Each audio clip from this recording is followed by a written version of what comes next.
Net zoals vorig jaar heb ik ook dit jaar gekeken naar wat de panelen opwekken. En als je dit ziet, heb je het allemaal in één grafiek. Maar dat is niet heel erg overzichtelijk. Wel is duidelijk te zien dat de totaalopbrengst hier met name in de maand juni een heel stuk hogere piek was dan dit jaar. Dit jaar was het allemaal wat vlakker. Maar ja, wat is normaal? Gaan we kijken naar de percentages. Want het ene paneel wekt nu eenmaal meer op qua specificatie dan het andere paneel. Dan komen we aan redelijk vergelijkbare percentages. Maar de grafiek is nog steeds nogal rommelig. Dus we gaan het eventjes uitsplitsen per richting.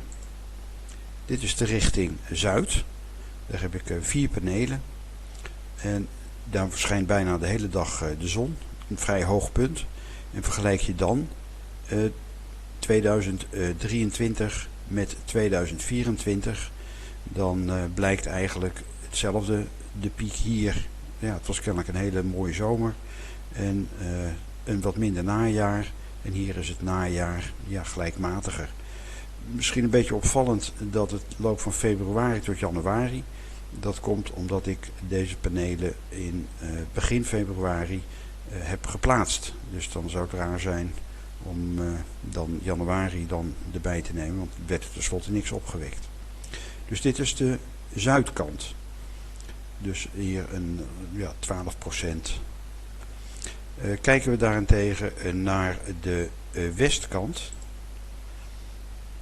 Dan heb ik daar heb ik ook 4 panelen liggen. Wel een iets ander type. Maar de grafiek lijkt ook wel heel veel op de grafiek van net. Het zal hier alleen iets minder worden, omdat dan die richting in het najaar gewoon wat minder beschenen wordt. Dus in deze maanden doet hij het gewoon natuurlijk het beste. Kijken we naar het paneel, het enkele paneel waarover ik een afzonderlijke serie heb gemaakt. Die ligt op het oosten, maar vrij laag, dus er wordt maar een deel beschenen. En die heeft ook een lager percentage, maar ook hier is die piek in juni gewoon verdwenen en loopt het allemaal verder vrij normaal. En omdat er dus hier een huis staat, en ik moet zeggen, ik denk dat dit een beetje meer zo loopt. Dus dat die zomers toch nog wel wat meer krijgt dan 's winters. Maar je hebt hier maar een bepaald venster. Helaas wordt daardoor sowieso al minder opgewekt. Gaan we nog even terug naar die grafiek.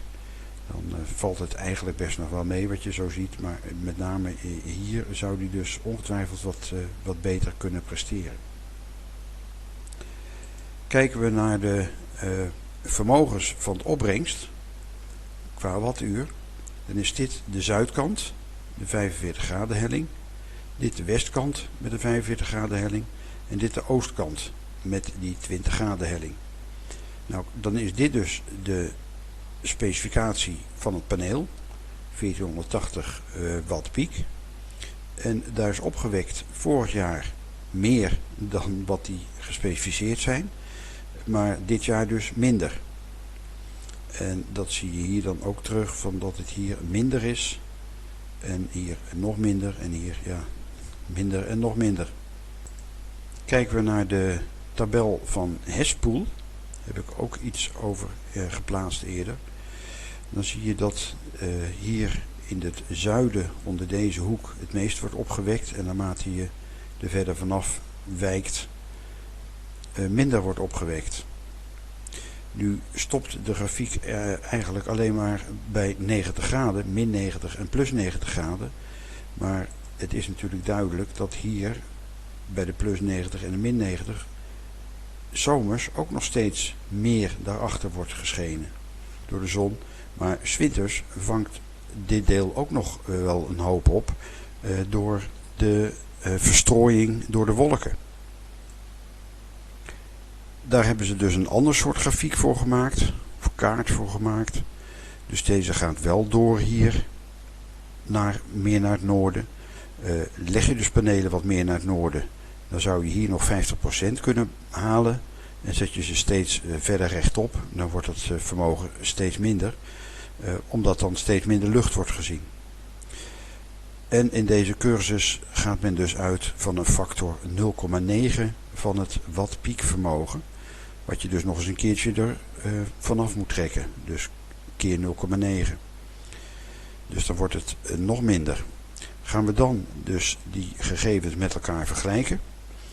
Dan is de rode is het paneelvermogen in 2024. Die daarnaast de paarse, dat is 2023. Percentage dus ten opzichte van het paneelvermogen. Dus zij deed het hier beter, hè, zoals we eerder hebben gezien. Dit is dan wat hij zou moeten opwekken volgens de tabel van Hespoel. Dus ja, dan zit je hier dus eerst boven en nu net onder. Terwijl je dan aan de westkant zit je er in beide gevallen, beide jaren boven. En hier zit je er gewoon sowieso al onder. Dan hebben we nog eens een keer met een verliesfactor van 95% die tabel van Hespoel. En nog eens een keer met die 0,9, dus die we net hebben gehad. En eigenlijk zie je dus dat die Hespoel zo gek nog niet is. Wil je altijd positief zitten, dan zou je dus 0,95 of 0,9 daarvan kunnen doen. Maar ja, dan kan je wel zeggen van het levert veel op. Maar wie bedonder je dan eigenlijk, hè?